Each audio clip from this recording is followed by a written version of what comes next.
Rich 安妮频道，大家好。这次呢，刚好有个东西非常的心动哦。看了这次 DJI Mini 5发表之后，我就决定自己买了第一台人生空拍机啦！等等 ，DJI 的 Mini 5 Pro， 整体呢，我大概才使用了1到2次。不过呢，我必须说啊，这台空拍机啊，真的是目前市面上哦，所有我觉得最适合新手的空拍机，包含像避障啊，还有所有的一些模式呢，我觉得是非常新手友好。那我这次购买的套装呢，是有含带屏控制器的套装哦，所以我觉得整体啊，用新的 RC2 遥控器去做使用的时候呢，非常的放心。那当然啦，因为我是完全的新手，所以呢，我就有加了它 DJI Care 2年的保固哦，不然的话不小心飞到炸机，我自己是很害怕啦，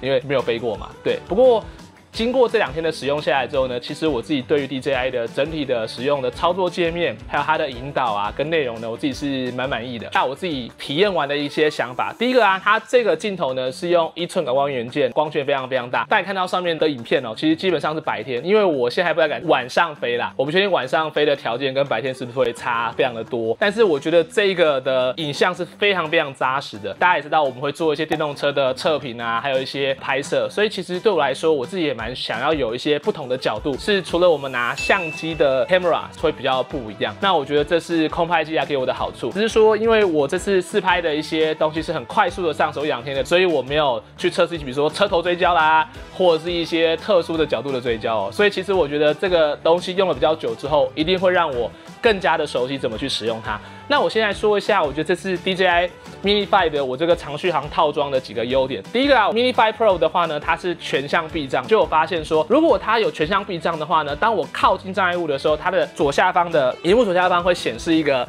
小框框，看你这个荧幕的时候呢，它本身啊，去上面也会出现红色的，告诉你说你左边、右边或是哪个方向的地方离障碍物太近，是用力去压它的话是压不下去的哦。所以我觉得其实真的蛮放心的，我觉得真的很不容易炸机，因为像我自己在那个桃园的大溪老茶厂飞的时候啊，我就有经过那个栏杆嘛，我觉得看得出来我的目视是让它可以过去的，可是 DJI 的那个 Mini 5 Pro 我在控制的时候，它不让我强制下去。空拍机里面的内容啊，它是针对里面的周遭的环境的避障是做得非常安全的。说如果我在里面呢去做了一些像是环绕啊、卫星咯，或者是说就是螺旋上去这些功能，它旁边有看到树或者是建筑物的本体，它都不会硬走。它只要靠得比较近一点，它就自动就会停下来了。所以我觉得这个为什么说它是新手这么友好的飞机哦，就原因就在这边，因为呢，它都会根据旁边附近的一个情况去做避障。那像我里面就有实拍的一个内容呢，是用车子去追踪的。那我就会发现上面就是有那些很多那个电线杆啊，或是那些电线的时候，它自己会发出警告声音之后，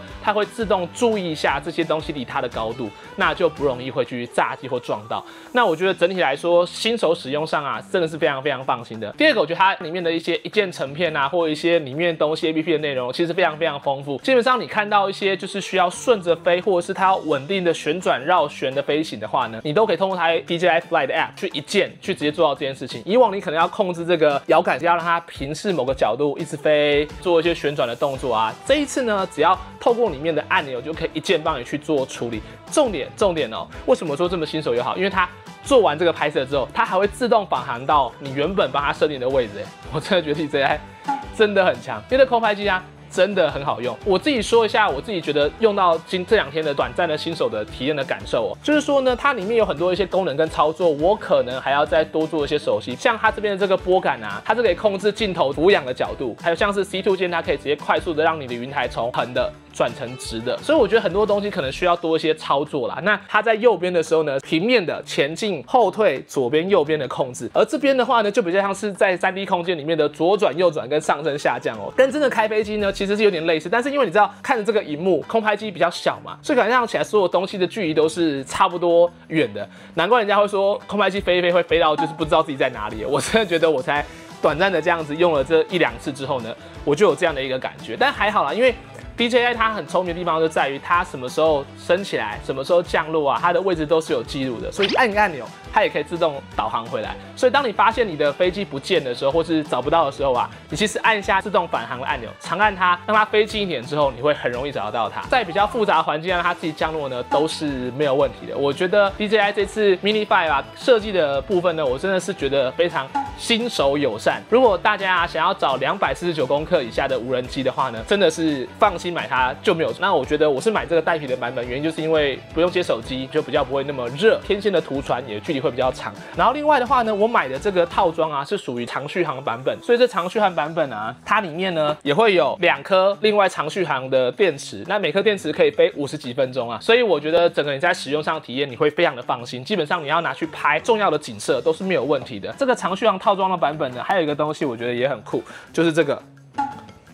DJI 居然帮你把滤镜都做好了，我觉得这非常非常棒，因为这个滤镜呢，它就是在那个大太阳的光线底下，像我今天飞石门水库嘛，如果今天天气更好的话，那个湖光会直接反射的话呢，这个滤镜就会有很好的效果，才不会你拍出来那个水面啊，全部呢都是白茫茫的云。那我就觉得这一次大疆在整个设计来说，非常非常用心的。如果说你也在找一个新手啊可以用的这个空拍机呢，我相信我第一次飞空拍机，我都觉得够简单、够好用了。那我觉得 DJI Mini 5啊，真的很适合大家去做使用。那影片拍到这边的话，我想问在影片面前的大家，你会不会想要买空拍机呢？那如果说你想买空拍机的话，不晓得大家有没有机会入手这个 DJI Mini 5 Pro？ 那我相信一定有很多人是空拍机的高手，好不好？欢迎下面影片交流留言，告诉我一下怎么样再去学习更多的一些课程啊，或是有什么社团值得推荐呢？一起加入啊，变成是更厉害的空拍机专家。那我是瑞奇，一位热爱科技的双宝爸。这一部影片就到这边喽，大家拜拜！带着这一支出去啊，还蛮酷的。看到有人直接拿这个当做 Pocket 3直接这样录，